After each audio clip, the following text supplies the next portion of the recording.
Straight line topic में class 11th में first exercise चल रही थी, उसके आगे क्वेश्चंस देखते हैं। Question number 8 and 9 RD. Sharma के अकॉर्डिंग हम लोग स्ट्रेट लाइन टॉपिक की फर्स्ट एक्सरसाइज डिस्कस कर रहे थे। फर्स्ट 8th वाला जो क्वेश्चन है इसमें अपन को प्रूव करना है, show that the line joining 2, -3 and -5, 1, मतलब आपके पास एक लाइन है जो इन दोनों पॉइंट्स को ज्वाइन करने का काम करती है। सपोज जैसे कोई लाइन हो गई, वो आपका 2, -3 एंड -5, 1 को ज्वाइन करने का काम कर रही है, ज्वाइनिंग 2 पॉइंट्स। तो इस लाइन की आपको सबसे पहले स्लोप निकाल लेनी है। स्लोप का फॉर्मूला होता है, आप एक पॉइंट को x1 y1 एंड दूसरे पॉइंट को x2 y2 बोल सकते हो। Then slope of this line, slope of line क्या होगी, फॉर्मूला होता है y2 - y1 upon x2 - x1 equal. सो y2 का वर्क आपका 1 कर रहा है, 1 - y1 है -3 अपॉन x2 - x1, x2 है -5 एंड -x1 है आपका 2। तो 1 + 3 हो जाएगा बेटा, नीचे हो जाएगा -7, -5 - 2 -7, सो -4/7। आगे कह रहे हैं show that the line joining these points. तो सबसे पहले इस दोनों पॉइंट को, इन दोनों पॉइंट्स को मिलाने वाली लाइन की हमने स्लोप निकाली। हमारे पास एक और भी लाइन है बेटा जो इन दोनों पॉइंट्स को ज्वाइन करती है, आप इसको बोल सकते हो स्लोप ऑफ फर्स्ट लाइन।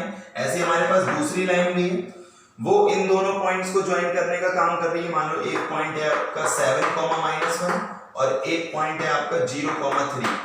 तो हमारी जो लाइन है वो इन दोनों पॉइंट्स को ज्वाइन करने का काम कर रही है।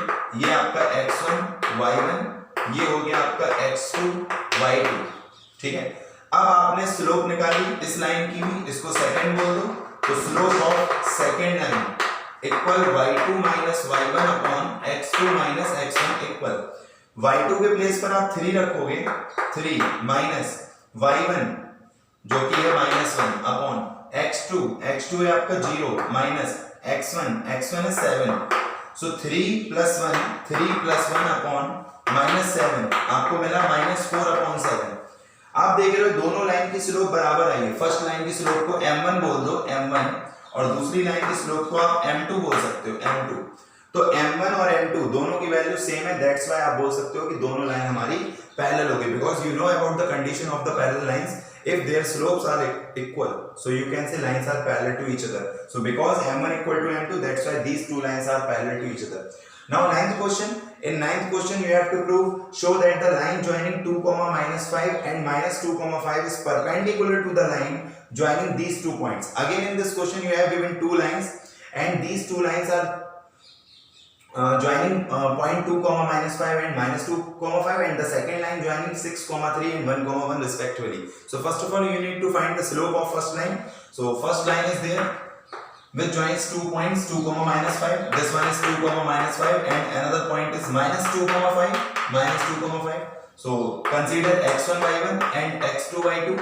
So slope of this line m1 equal y2 - y1, 5 minus y1 means -5 upon x2 -2 minus x1 only 2. So 10 upon -4. So it means 5/2, -5/2. Now the turn of second line which joins 2 points 6, 3 and 1, 1. Suppose this is our second line which joins 2 points 6, 3 and 1, 1. So 6, 3 and 1, 1. Slope of this line m2, again you have to apply formula y2 - y1. This one is y2, so 1 - 3 upon 1 - 6.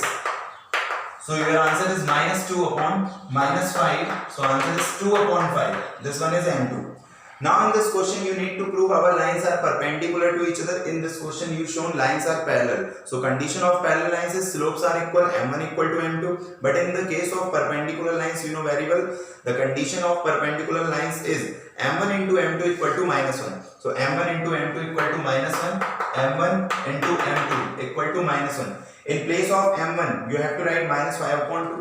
So -5/2 multiply with m2, 2/5 equal to -1, 2 cancel.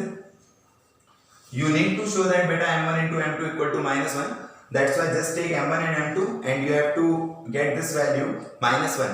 So m1 × m2 is equal to -1 because this is the condition of perpendicular lines. So put the value of m1 -5/2. Put value of m2 here 2/5. 2 cancel, 5 cancel.